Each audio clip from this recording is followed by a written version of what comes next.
Kembali kita lanjutkan pembahasan kita dalam kitab Tarbihat ala Ahkam Takhtassu bil Mu'minat. Catatan-catatan penting perihal hukum-hukum terkhusus bagi para wanita. Dan pada pembahasan yang lalu kita telah selesai membahas tentang hukum-hukum seputar nifas. Hukum seputar nifas, dan nifas itu hukumnya sama seperti hukum wanita haid secara umum. Mereka tidak wajib sholat dan tidak wajib mengqadha, tidak wajib puasa, tapi wajib untuk qadha atau fidyah tergantung. Kalau dia hamilnya karena keguguran, bayinya meninggal, maka tidak ada fidyah, yang ada hanya qadha. Tapi kalau dia melahirkan dan menyusui, maka dia cukup dengan fidyah. Kemudian pada pembahasan yang lalu juga kita telah singgung sebagian dari pembahasan masalah istihadah juga, yang mana kita sebutkan darah istihadah karena kaitannya dengan nifas itu. Nifas kalau dikatakan sudah lewat masanya 40 harian, maka apa yang muncul darinya itu dikategorikan istihadah, kecuali keluarnya bertepatan dengan waktu haid. Bertepatan dengan waktu haid maka dihitung sebagai darah haid. Dan sempat juga kita singgung tentang pendapat sebagian para ulama mengatakan bahwasanya wanita yang istihadah itu mereka cukup memakai penahan supaya darahnya tidak keluar, dan mereka berwudu untuk setiap kali sholat, sebagaimana sabda Nabi SAW.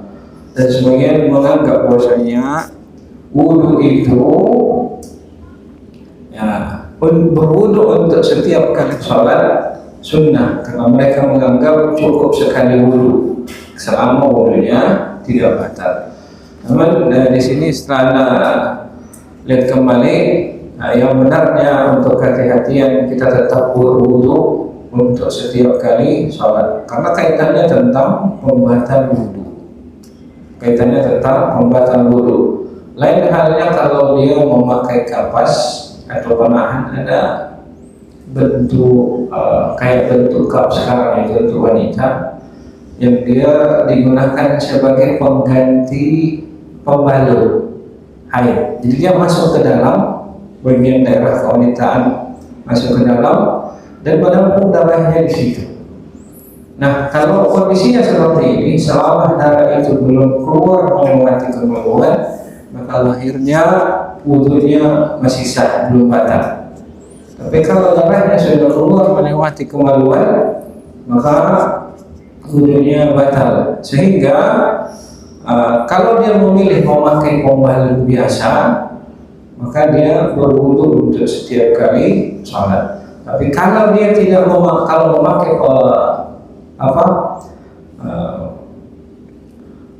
penahan darah haid yang kita sebutkan tadi, yang berbentuk kap itu, selama dia darahnya belum keluar melewati mulut kemaluan, maka wudunya masih ada. Wudunya masih ada dan tidak dikatakan batal. Dan dari tuntunan Nabi SAW, mereka punya dua pilihan. Mereka berwudu untuk setiap kali sholat, atau mandi dan menjamak dua waktu sholat. Baik, wallahu a'lam bishawab. Kemudian pembahasan selanjutnya adalah hukum al-ijhad, hukum aborsi. Aborsi dibahas dalam permasalahan ini karena setiap bayi yang keluar, entah dia lahirnya normal, aborsi atau keguguran, semuanya adalah awal mula dari nifas. Awal mula dari nifas. Dan karena itu diikutkan oleh Syekh Hafizahullah tentang pembahasan aborsi. Kata beliau, hafizahullah, ayyatuhal muslimah, wahai sekalian wanita muslimah, innaki mu'taminatun syar'an ala ma khalaqallahu fi rahimik minal haml, fala taktubihi. Wahai sekalian wanita muslimah, sesungguhnya engkau mu'taminah, diamanahi secara syariat atas apa yang Allah ciptakan di dalam rahim engkau dari kehamilan. Fala taktumihi, maka jangan dia sembunyikan kehamilannya.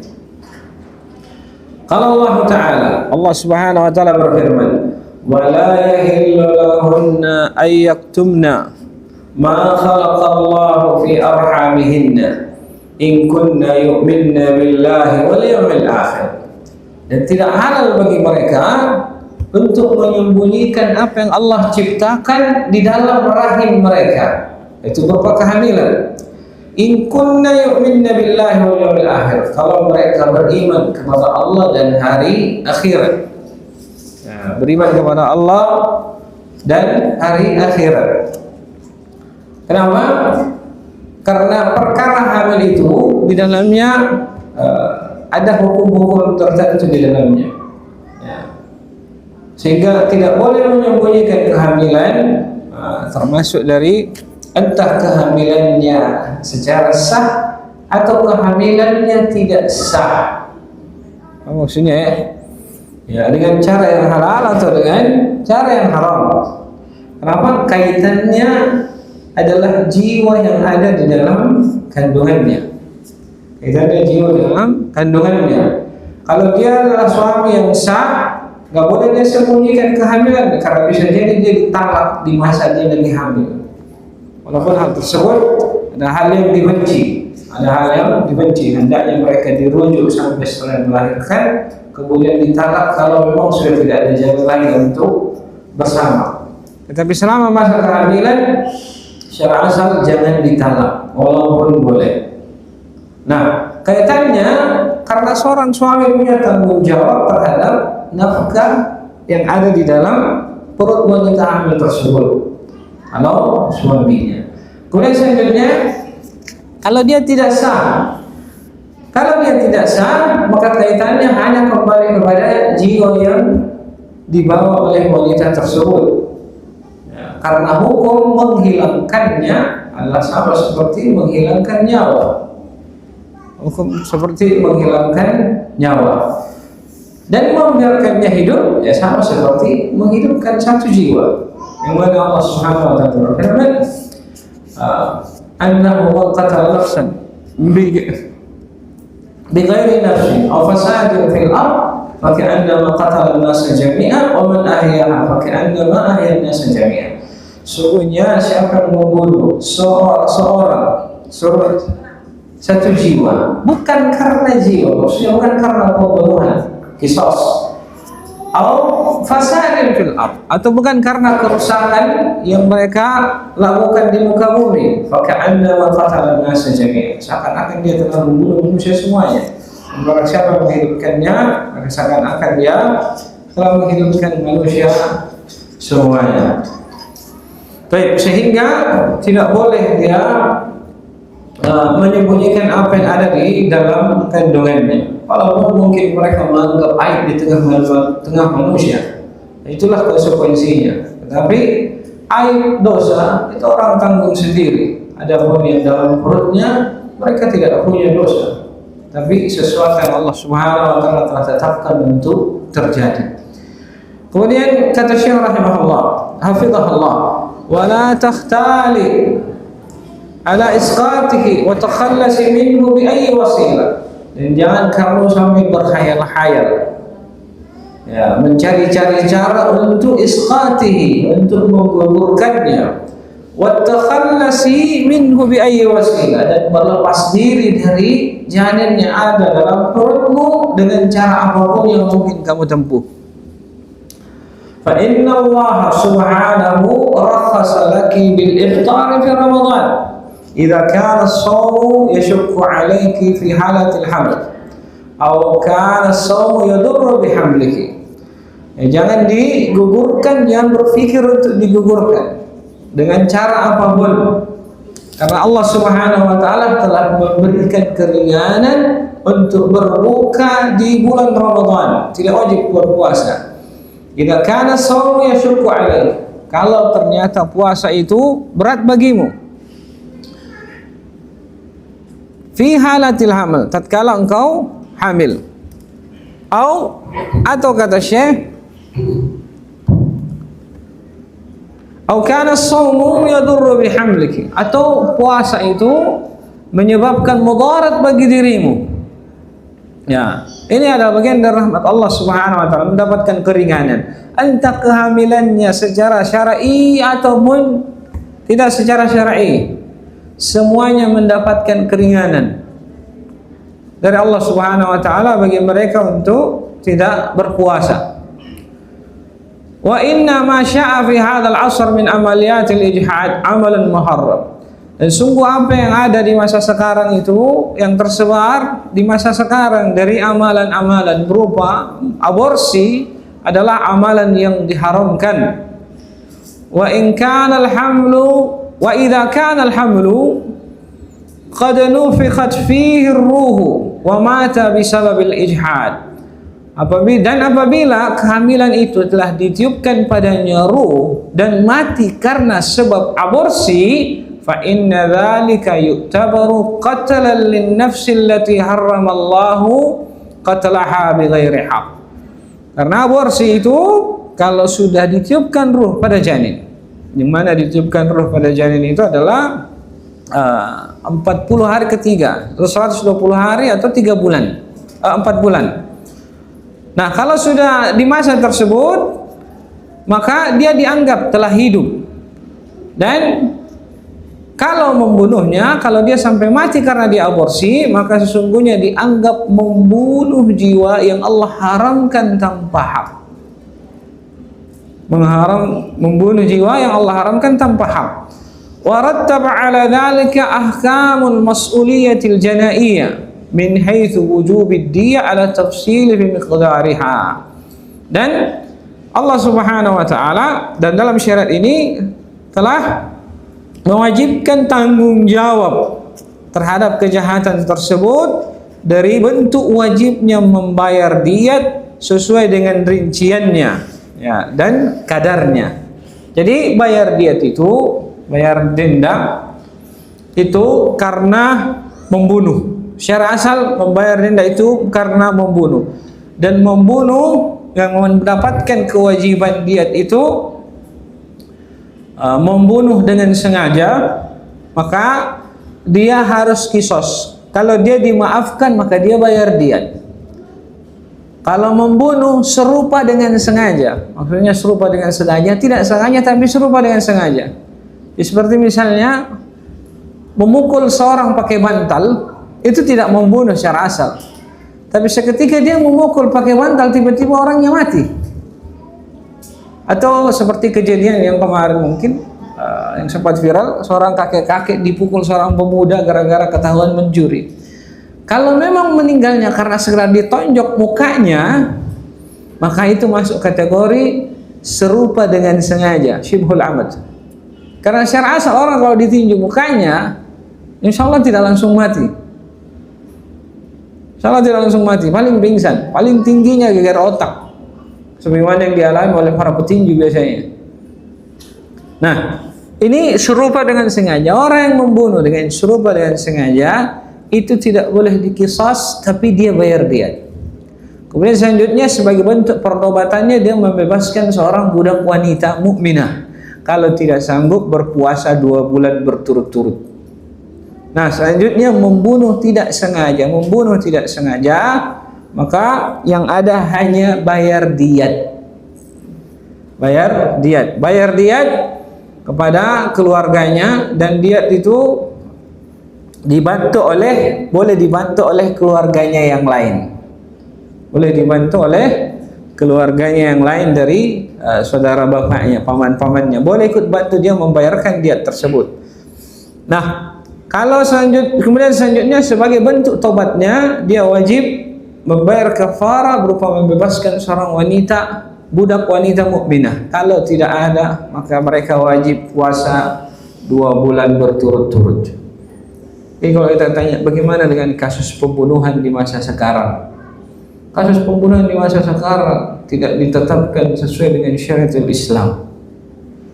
Secara asal kalau undang-undangnya ia memang tidak cocok. Tetapi kalau pihak keluarga si mayit memaafkan dan tidak mewajibkan diat, maka selesai. Selesai, tidak ada kewajiban apa-apa. Dengan menjalani kehukuman yang ditetapkan oleh pemerintah, itu sudah cukup bagi dia, karena pemerintah punya kewenangan untuk memberikan hukum takzir, hukum yang sifatnya untuk memberi jerah. Kemudian selanjutnya, kalau ternyata dia tidak sengaja seperti kecelakaan misalnya nabrak orang meninggal, kalau pihak keluarganya memaafkan, maka tidak perlu dia bayar diat.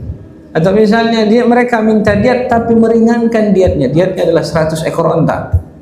100 ekor onta. Tapi keluarganya mengikhlaskan, enggak apa-apa 2 ekor onta saja. Atau sebagaimana kadang pihak keluarga yang ditabrak itu kecelakaan kami minta 50 juta. Semua keluarganya setuju, maka 50 juta itu cukup untuk diat dia. Karena dalam bab diat ada bab di mana pihak keluarga itu memaafkan dan boleh meringankan kewajiban diat. Nah, selanjutnya tinggal satu lagi yang harus dia kerjakan, yaitu membayar kafarah. Kalau dia tidak bisa membayar kafarah berupa membebaskan seorang budak mukminah, maka wajib dia puasa selama 2 bulan berturut-turut. Sehingga orang-orang yang terpidana di penjara karena membunuh tidak sengaja, maka mereka wajib berpuasa 2 bulan berturut-turut sebagai bentuk tobat mereka kepada Allah Subhanahu wa ta'ala. Baik, ini perihal tentang masalah diat. Sehingga kalau misalnya dia menggugurkan anaknya, maka dia wajib bayar diat. Apalagi kalau sudah mencapai usia di mana dianggap sudah ditiupkan ruh, itu 120 hari. Karena sebagian para ulama menganggap 1 bulan pertama itu sekitar 40 hari pertama, kalau dia digugurkan tidak ada masalah, belum ada bentuk. Namun yang benarnya tetap diharamkan. Apalagi mungkin dia berkeyakinan, anak udah terlalu banyak, kerepotan kita mengurusnya, nanti perekonomian tidak sanggup, kerjaan abinya cuman begini. Itu nggak boleh. Tidak boleh, karena Allah Subhanahu wa ta'ala berfirman, "Wala taqtulu auladakum khasyatal imlaq." Jangan kalian bunuh anak-anak kalian karena takut miskin, takut tidak makan. Karena Allah sudah menjamin rezekinya. Bahkan para malaikat yang diutus oleh Allah Subhanahu wa ta'ala pada janin, fayu'maru bi arba'i kalimat. Mereka diperintahkan untuk menetapkan anak itu dengan 4 perkara. Menetapkan rezekinya, sudah ada rezekinya. Wa ajalihi, ajalnya, wa syaqiyun aw sa'idun, entah dia bahagianya dan juga celakanya dia, sengsaranya, begitu juga kebahagiaan dia. Semua Allah Subhanahu wa ta'ala telah tetapkan. Sehingga kalau niatnya digugurkan di masa 40 hari pertama, sebagian para ulama memberi keringanan dengan niat karena kerepotan mengurus atau karena perekonomian tidak baik atau lain sebagainya, mengarah kepada pertimbangan ekonomi, maka hal itu tidak boleh. Hal tersebut tidak boleh, karena Allah Subhanahu wa ta'ala melarang kita dari membunuh anak-anak karena takut miskin. Bukan dalam artian kalau sebab yang lain boleh, enggak. Justru yang lain itu sama beratnya tidak boleh. Sama beratnya tidak boleh. Karena siapapun dia, walaupun anak sendiri, hukumnya tetap hukum membunuh. Nah, bedanya kalau anak sendiri tidak ada diat, tidak ada kisos. Seorang yang membunuh anaknya tidak ada kisos, tapi dia wajib membayar diat. Lah, kalau dia bapaknya yang membunuh anaknya misalnya, atau seorang wanita yang menggugurkan bayi di kandungannya karena hamil di luar nikah, maka dia punya kewajiban untuk bayar diat. Tapi diatnya tidak diserah, dia nggak boleh ngambil diat itu. Dia nyicil diatnya itu kepada keluarganya. kepada bapaknya dia, kepada ibunya. Pokoknya semua yang menjadi bagian dari ahli waris si bayi. Begitu juga janin. Mereka membayar diatnya. Taib ya. Dan para ulama membedakan masalah diat.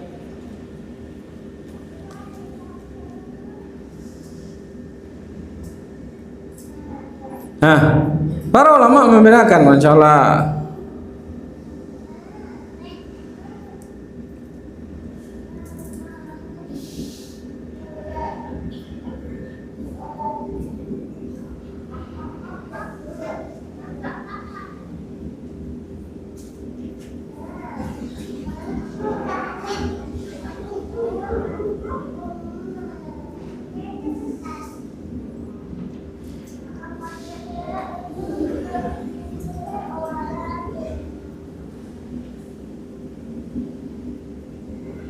Taib.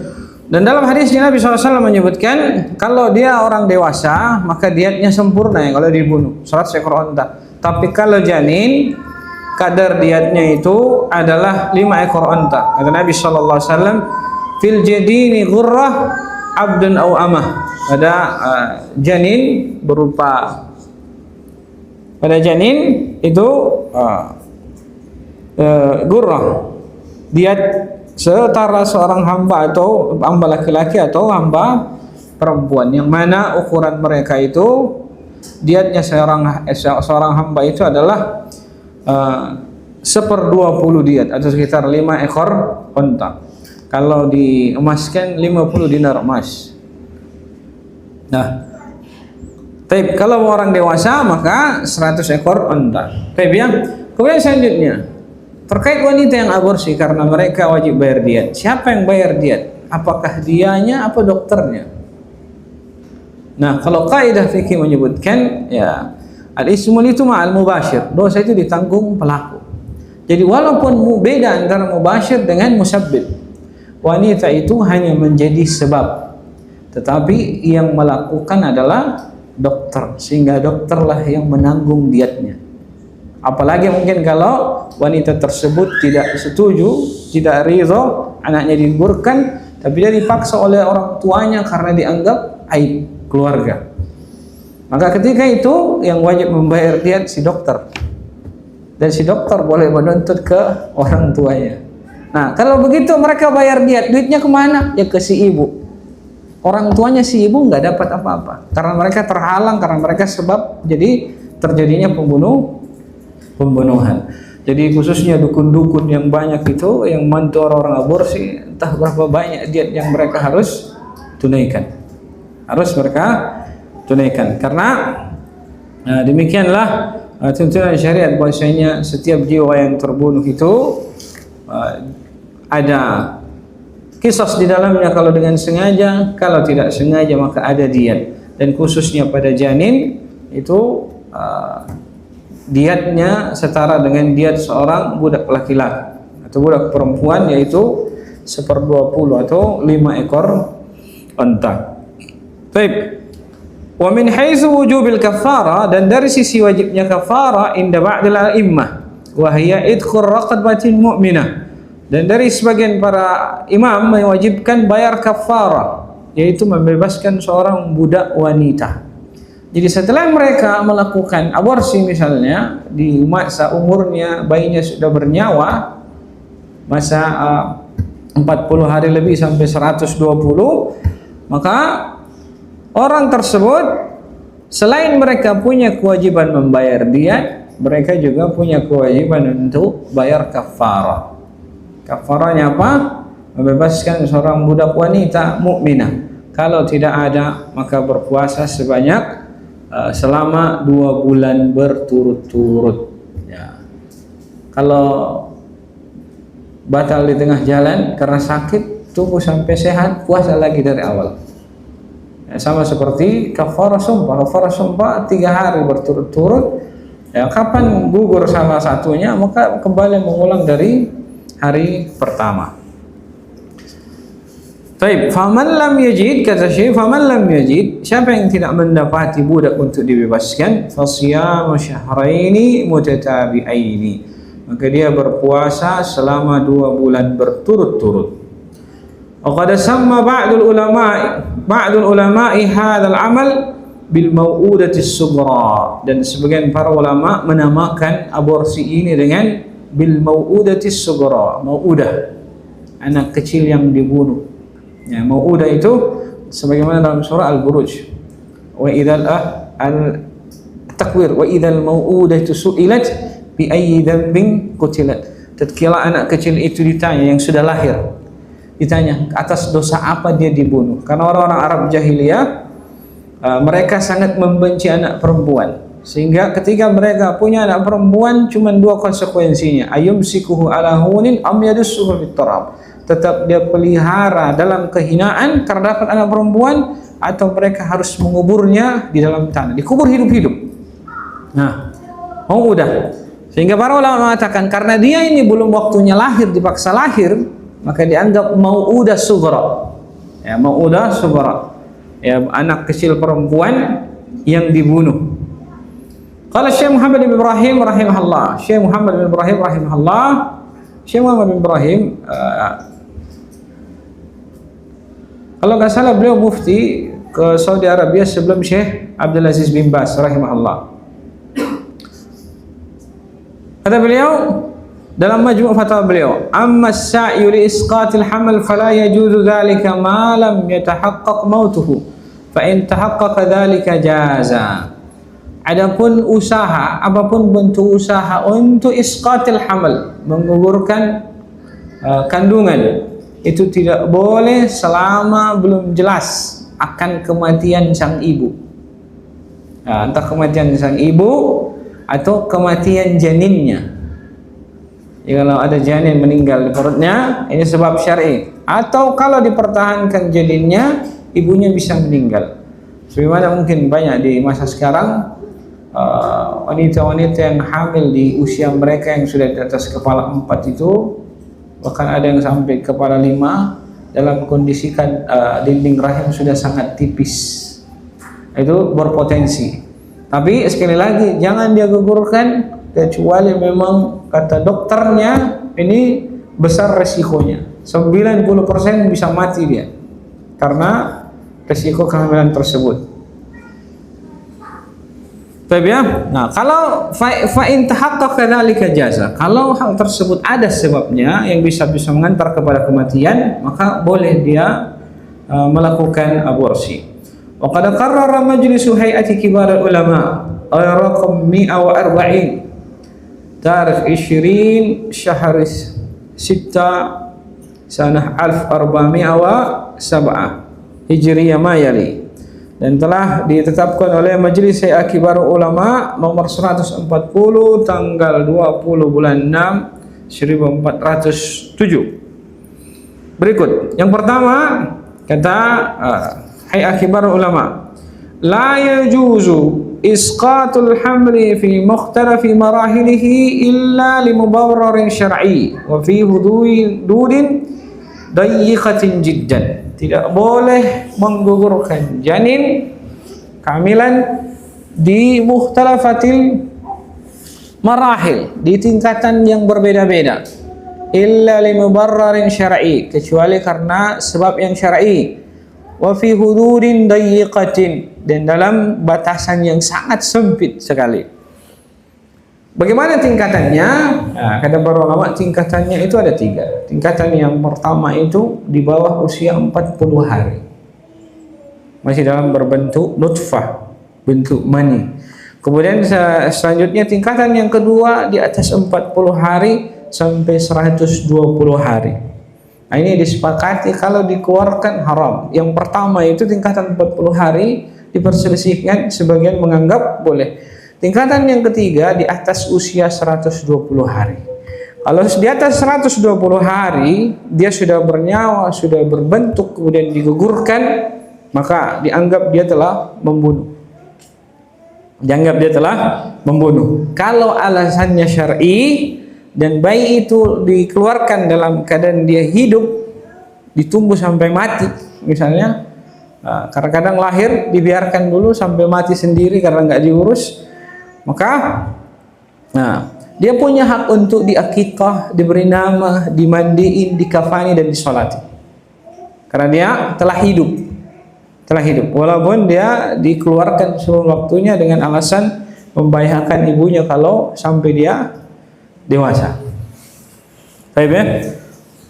Nah, adapun yang di bawah 120 hari kalau belum ada bentuknya masih gumpalan daging, di bawah 120 hari dan begitu dia keluar maka cukup dikuburkan seperti biasa. Tidak ada kewajiban memberi nama atau sampai sunnah mengakikah dan seterusnya. Tapi ini tingkatan dalam menggugurkan. Jadi apapun tingkatannya, ini disepakati oleh Hay'ah Kibar Ulama tidak boleh sama sekali, kecuali karena alasan yang sangat terbatas sekali. Baik. Kemudian yang kedua, idza kana al-hamlu fi at-tur al-awwal, apabila kehamilan itu di tingkatan yang pertama, wa hiya muddatul arba'in, yaitu batasan 40 hari. Wa kana fi isqatihi fi hadhihi al-muddati khasyatul masyaqqati fi tarbiyati al-aulad. Dan pada sebab digugurkannya aborsi ini di masa 40 hari tersebut karena takut pada masalah pendidikannya, atau khawfan min ajzi an at-takalifi ma'ashihim wa ta'limihim, atau takut dan merasa tidak mampu dari memenuhi kehidupan mereka atau mengajari mereka, aw min ajli mustaqbilihim, atau karena takut masa depan mereka, aw iktifa'a bima lada az-zawjaini min al-auladi fa ghairu jaiz, atau karena anggapan kedua orang tuanya kita sudah cukup dengan anak-anak yang sekarang, maka ini tidak boleh sama sekali. Tidak boleh sama sekali. Jadi alasan karena pertimbangan pendidikan, atau karena takut tidak mampu menghidupinya, atau tidak mampu mengajarinya, atau khawatir masa depan mereka, atau menganggap sudah cukup dengan anak-anak yang sekarang, menurut Hay'ah Kibar Ulama itu tidak boleh sama sekali. Baik. Kemudian yang ketiga, keputusan yang ketiga, la yajuzu isqatul haml idza kana 'alaqatan aw mudghatan hatta tuqarrir lajnati tibbiyah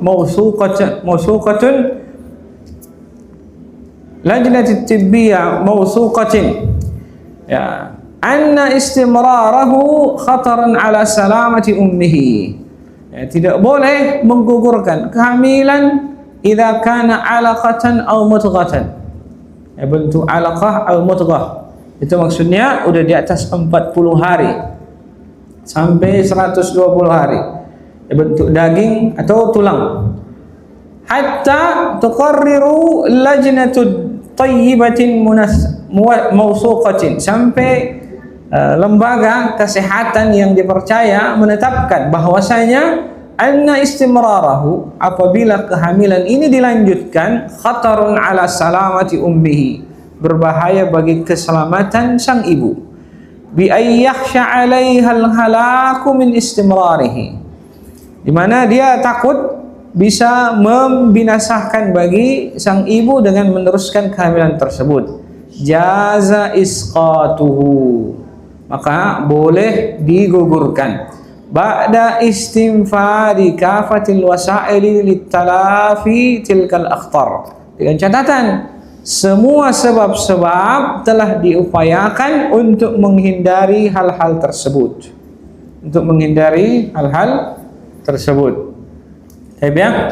ya, seperti misalnya sebagian di masa kita sekarang itu banyak wanita-wanita yang kalau hamil tensinya naik sampai di sebagian waktu untuk menyelamatkan janinnya dikeluarkan di masa 6 bulan 7 bulan. Itu sebenarnya masuk kategori menggugurkan kandungan karena dikeluarkan belum pada waktunya. Nah,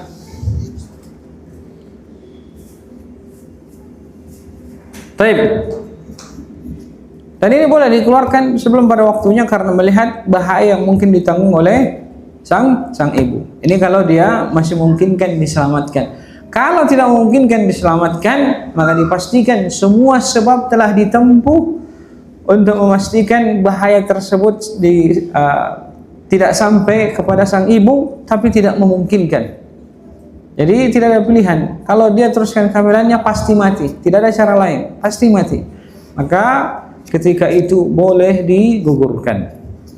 Baik, keputusan yang keempat, ba'da turis salis, setelah tingkatan yang ketiga, maksudnya di atas 120 hari, wa ba'da ikmali arba'ati ashhuril hamal, dan setelah menyempurnakan 4 bulan kehamilan, la yahillu isqatuhu hatta yuqarriru jam'un minal atibba mutakhassisina al-mawthukina bi anna baqa' al-janin fi batni ummihi yusabbibu mautuha. Ya, adapun setelah tingkatan yang ketiga di atas 4 bulan, kata hayat kibar ulama, tidak boleh digugurkan sampai ditetapkan oleh sekelompok, ya, bukan satu orang, sekelompok dokter yang mutakhassisin, dokter spesialis. Jadi konsultasinya ke dokter spesialis, al-muwaththiqin, yang dipercaya. Jadi bukan satu orang dokter, tapi beberapa orang dokter. Karena na'udzubillah, kita nggak suudzon, tapi sekarang sebagian dokter itu mungkin karena menutupi biaya belajar, jadi menjadikan sebagian pasien itu adalah objek. Sampai sebagian dokter itu mungkin karena masih baru, pengen cepat-cepat agar pasiennya itu sesar aja, sesar. Padahal masih memungkinkan dia untuk lahir secara normal. Dia punya riwayat lahir normal berapa orang anak, tiba-tiba yang ini sesar aja, sesar. Gampangnya sesar. Kenapa? Mentang-mentang ditanggung BPJS. Nauzubillah. Padahal masih memungkinkan untuk dilahirkan secara normal. Tapi perihal dengan digugurkan, yang mana menyebabkan dia meninggal, setelah janin itu tinggal, setelah menurut sekelompok dokter, ya, bukan satu orang, kalau janin itu tinggal di perut ibunya bisa menyebabkan ibunya meninggal, maka itu kata beliau, وَذَلِكَ بَعْدَ istinfadi kafatil wasaili li inqadhi hayatihi, dengan catatan telah melalui bermacam-macam sebab untuk menyelamatkan hidup sang ibu. Jadi macam-macam metode telah diupayakan untuk menyelamatkan hidup sang ibu, ya, supaya tidak sampai aborsi dengan membiarkan anaknya hidup. Tetapi kalau ternyata jalan terakhirnya adalah harus diaborsi, maka hal tersebut innama rakhasa fil iqdami ala isqatihi bihadhihi syurut. Dan inilah kekhususan mendapatkan keringanan untuk membolehkan isqat, untuk aborsi dengan syarat-syarat tersebut. Jadi syaratnya, kalau sudah di atas 120 hari, sudah hidup, sudah ditiupkan ruh, sudah 4 bulan lebih, maka syaratnya adalah harus berdasarkan keterangan beberapa orang dokter, bukan satu orang, beberapa orang dokter spesialis.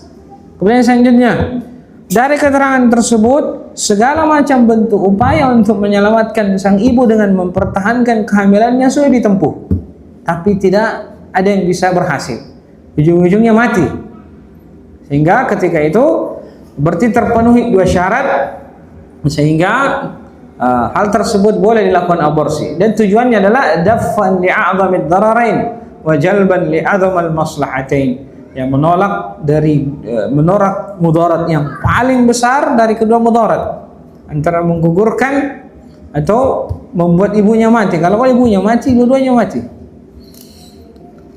Wa jalban li'a'zal maslahatain, dan untuk meraih maslahat yang paling besar, yaitu tinggalnya sang ibu. Kemudian kata Syekh, wal majlisu idh yuqarriru ma sabaqa yusi bi taqwallahi wat tasabbutu fi hadzal amr wallahu al muwaffiq. Ya, dan majelis hayat kibar ulama menyebutkan idh yuqarriru ma sabaq, kalau semua poin-poin tersebut telah disebutkan, telah mereka tetapkan, mereka laksanakan, yusi bi taqwallahi wat tasabbut fi hadzal amr. Mereka mewasiatkan agar orang yang mau aborsi tersebut bertakwa kepada Allah Subhanahu wa taala wat tasabbut, dan betul-betul mencari informasi dalam perkara tersebut. Wallahul muwaffiq wa sallallahu ala nabiyyina Muhammadin wa alihi wasallam. Hanya Allah yang memberikan taufik. Salawat atas Nabi kita Muhammad, kepada keluarga beliau dan sahabatnya, dan berikut salam. Baik, intaha. Selesai dari fatwa Hay'ah Kibarul Ulama.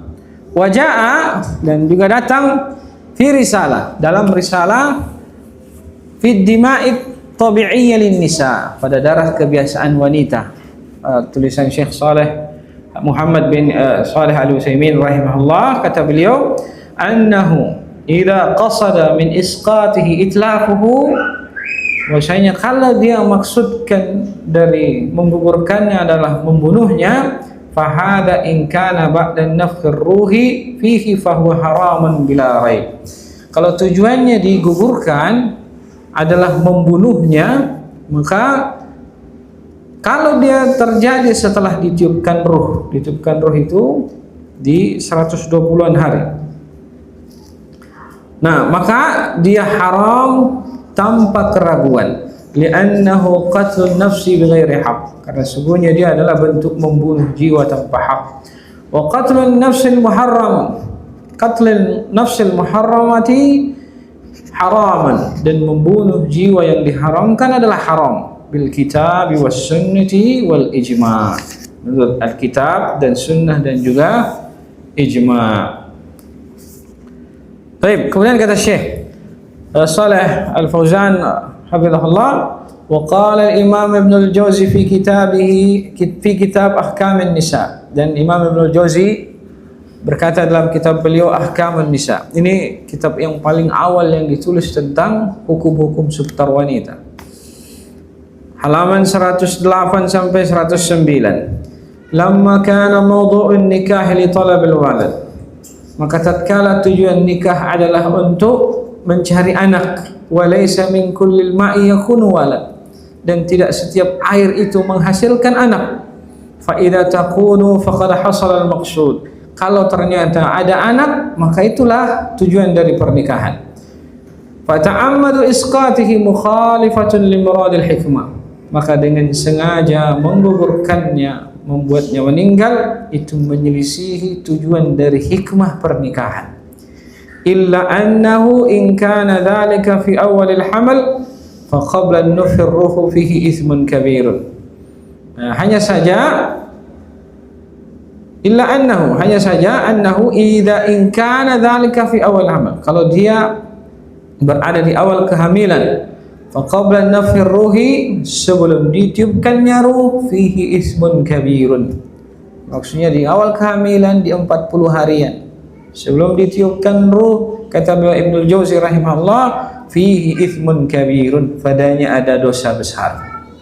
Dan ya subhanallah, bukan hanya sekedar dosa besar. Sebagian orang-orang yang menggugurkan kandungannya dengan alasan hamil di luar nikah, kebanyakannya Allah beri ukubah begitu mereka menikah secara syar'i, menginginkan anak, susah dapatnya. Kebanyakannya seperti itu. Sampai pada akhirnya Allah hukum mereka harus cari anak yang mereka tinggalkan dulu. Karena sebagian kasus begitu dia hamil di luar nikah, begitu anaknya dilahirkan dikasih ke orang, giliran dia menikah susah punya anak. Begitu juga ada yang dengan sadar meninggalkan anaknya, dia nikah dengan orang lain, susah punya anak, ujung-ujungnya kembali. Karena Allah ingin memberikan bentuk hukuman yang disegerakan di dunia karena bentuk tanggung jawab yang mereka tinggalkan. Begitu juga ada orang yang menikah dengan secara sadar tunda aja kehamilannya. Giliran pengen punya anak, susah punya anak. Kenapa? Karena mereka menolak sebagian hikmah yang Allah Subhanahu wa taala tetapkan dari pernikahan. Orang nikah salah satu tujuannya cari anak. Terus kalau kalian menikah dan tidak ingin punya anak, ngapain nikah, kan gitu. Salah satu tujuannya. Karena sebagian orang menikah ya, untuk menjaga dirinya dari perkara yang diharamkan oleh Allah Subhanahu wa taala. Nah, kata beliau, li'annahu mutaraqqin ilal kamal, karena kalau sudah ditiupkan ruh maka dia sudah menuju kepada, sudah naik tingkatan menuju kepada bentuk kesempurnaan, wasara ila tamam, dan menuju ke kelengkapan dan kesempurnaan. Illa annahu aqallu ithman, hanya saja dia dosanya lebih ringan minal ladzi nufikha fihi ruh, dosanya lebih ringan ketimbang yang telah ditiupkan padanya ruh. Fa idza ta'ammadat isqatu fihi ma fihi ruh kana ka qatlil mu'min. Tapi kalau dia dengan sengaja menggugurkan apa yang sudah ada ruhnya, maka hukumnya sama seperti membunuh seorang mukmin. Wa qad qala Allah Ta'ala, dan Allah Subhanahu wa taala berfirman, wa idzal mau'udatu su'ilat bi ayyi dzambin qutilat, dan ketika anak perempuan itu ditanya atas dosa apa dia dibunuh, berkenaan surah At-Takwir dan telah kita singgung tadi.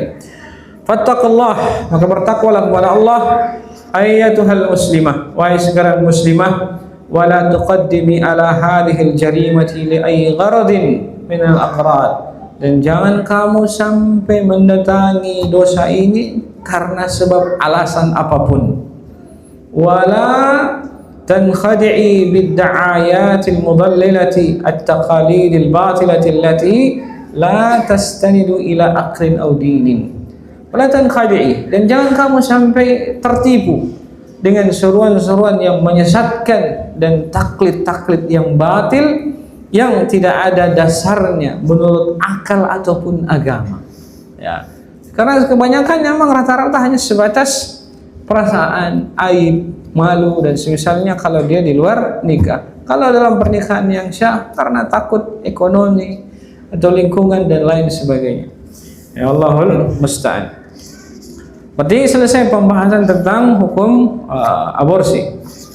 Jadi secara asal aborsi apapun bentuknya haram, entah nikahnya, entah anak itu diperoleh dengan jalan yang sah atau jalan yang batil.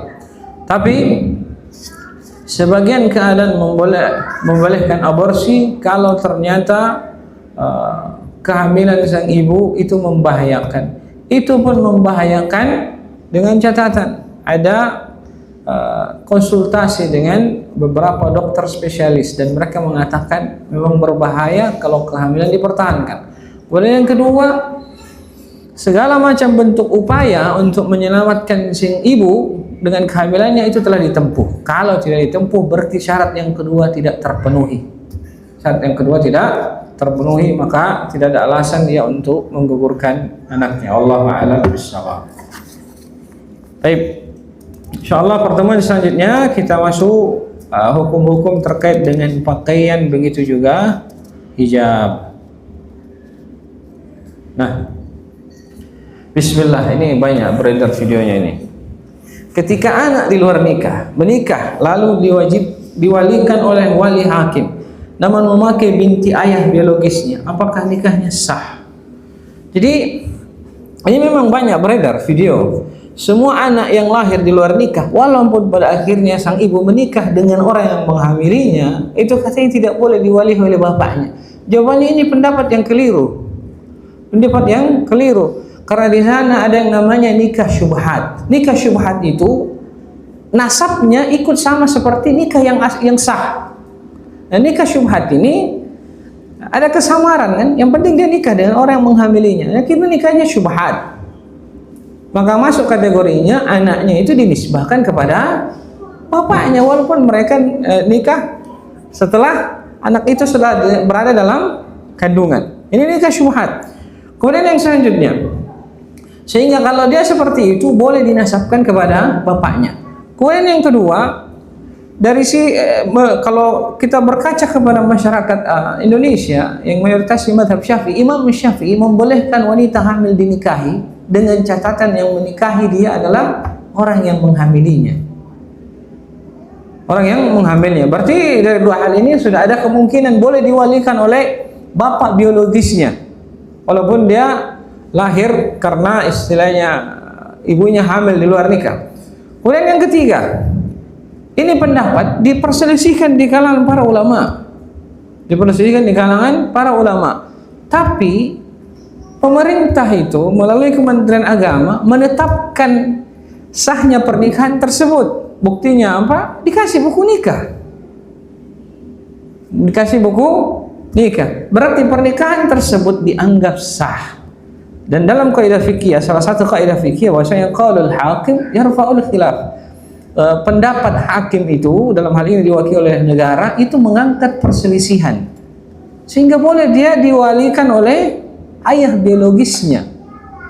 Ayah biologisnya. Dan ini banyak video beredar ini adalah hal yang keliru. Ya, mereka tidak melihat bahwasanya para ulama punya pendapat lain dalam pembahasan tersebut. Jadi bikin ribut sebenarnya Indonesia gara-gara permasalahan ini. Gara-gara ya tahulah sebagian influencer nyari traffic, naudzubillah. Akhirnya memberikan fatwa sok-sokan gara-gara menukil video ini dan itu, ustadz ini berkata ini dan itu, ada pendapat lain. Dan itu lebih bermaslahat bagi masyarakat Indonesia secara umum. Nah, apakah memakai binti ayah biologisnya? Iya, pakai binti ayah biologisnya, sah. Sah. Mewarisi sah. Ana yakin kalau masalah itu. Yakin. Dia bisa mewarisi ayah biologisnya yang dinikahi oleh ibunya di saat dia telah hamil telah dihamilkan di dalam perut ibunya. Ya, hamil di luar nikah. Nah, jadi jangan terlalu terpengaruh sama video-video yang viral. Harus lewat wali hakim dan lain sebagainya.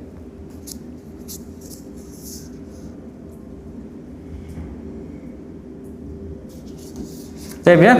Kemudian selanjutnya izin bertanya, bagaimana jika melakukan aborsi ketika sebelum usia kandungan 4 bulan karena bayi sudah terdeteksi ada kelainan cacat? Nah, ini juga masalah cacat. Ya. Itu deteksi dokter hanya sekedar deteksi. Kenapa dia tidak bersujud kepada Allah Subhanahu wa taala di masa pertumbuhan janinnya itu supaya bayinya lahir dengan selamat? Allah sempurnakan penciptaannya. Inilah kesalahan kita di masa sekarang. Ya, karena hanya pertimbangan cacat. Dia kata dia lahir cacat pun itulah yang Allah berikan. Karena Allah Subhanahu wa berfirman, yahabu liman yasha'u inatha wa yahabu liman yasha'u dzukura. Allah kasih siapa yang Allah kehendaki itu laki-laki, dan Allah kasih siapa yang Allah kehendaki perempuan, dan Allah kasih siapa yang Allah kehendaki laki-laki. Jadi semuanya kehendak Allah Subhanahu wa taala.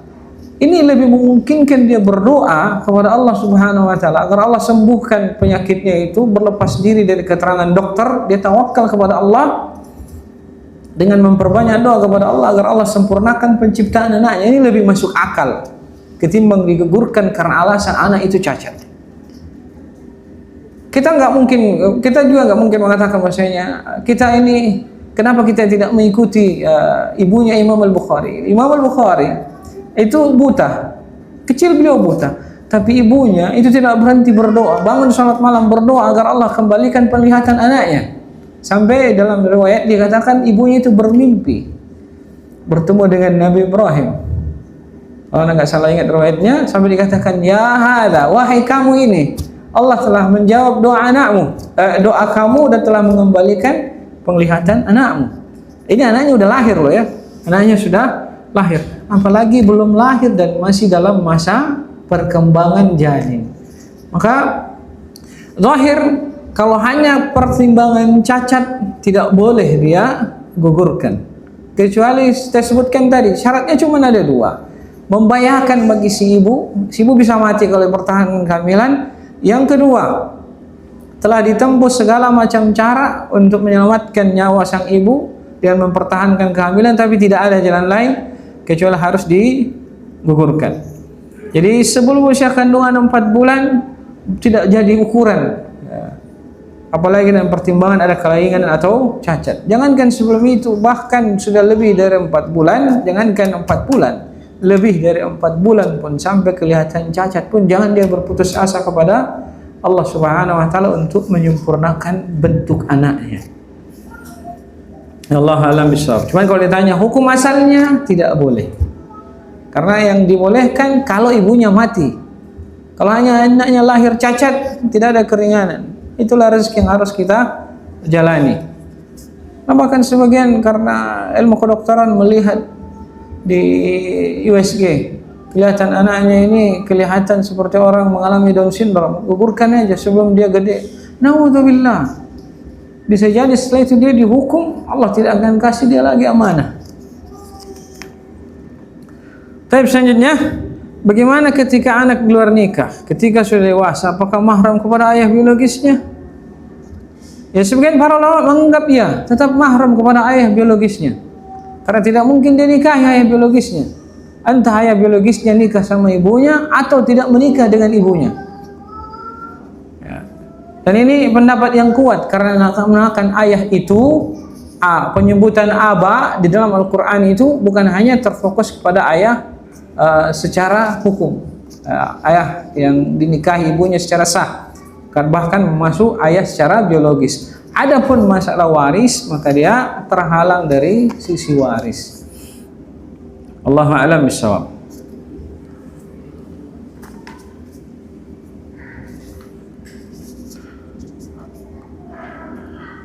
Bismillah. Bagaimana hukum KB untuk para wanita? Apakah ini termasuk kita menolak untuk punya anak? Jawabannya tidak. Bukan menolak untuk punya anak, tapi membatasi anak. Baik? Karena tujuan KB itu tujuannya adalah untuk mengatur jarak kelahiran. Nah, kalau dikatakan menolak anak, itu kembali kepada orang yang KB. Masing-masing tahu niatnya. Masing-masing tahu niatnya. Saya nggak mau hamil dulu. Hamil dulu, berarti nanti hamil nanti mau. Berarti dikatakan KB itu apakah menolak anak? Jawabannya tidak. Hanya membatasi agar anak-anak itu mendapatkan haknya dari sisi menyusui misalnya.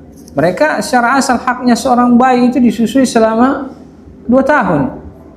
Nah, kalau sebelum 2 tahun baru juga 6 bulan dia sudah hamil lagi ibunya, ada lagi anaknya, dia nggak mendapatkan susuannya secara sempurna. Atas pertimbangan ini dibolehkan oleh para ulama. Mereka KB mengatur jaraknya, belum lagi risiko kesehatan mental lah di bahasa zaman sekarang, kesehatan mental sang ibu. Apalagi dengan adanya baby blues dan yang semisalnya, itu adalah hal yang patut untuk dipertimbangkan. Yang memang dipertimbangkan oleh syariat sehingga boleh seorang itu mengatur jarak kehamilan. Jadi apakah KB dikatakan menolak anak? Jawabannya kembali kepada niat masing-masing yang KB. Karena secara asal KB itu tidak membuat wanita mandul. Nah, kecuali KB itu membuat wanita mandul, dikatakan ini KB menyebab termasuk dari bagian niat tidak ingin punya anak atau menolak anak. Apakah kita boleh misal ingin punya anak sekian saja sehingga melakukan KB? Mohon nasihat dan penjelasannya. Boleh, punya niat boleh. Tetapi dari sebagian orang yang berniat ada yang kebobolan. Kan itu. Jadi kalau ada, ya diterima saja seperti itu. Berniat itu boleh. Berniat itu boleh. Tetapi ketika Allah berikan dari apa yang kita niatkan, kita terima dengan lapang dada karena itulah rezeki dari Allah Subhanahu wa ta'ala. Dan lebih tepatnya bukan dengan lapang dada tapi bersyukur sebenarnya. Bersyukur sebenarnya. Baik. Jadi selesai pertanyaan kita. Ya, semoga Allah Subhanahu wa ta'ala memberikan kita taufik dan hidayahnya. Wassallallahu ala nabiyina Muhammadin wa alihi wasallam. Wassalamualaikum warahmatullahi wabarakatuh. Subhanakallah wa bihamdika, asyhadu an la ilaha illa anta, astaghfiruka wa atubu ilaik. Sallallahu ala nabiyina Muhammadin wa alihi wasallam.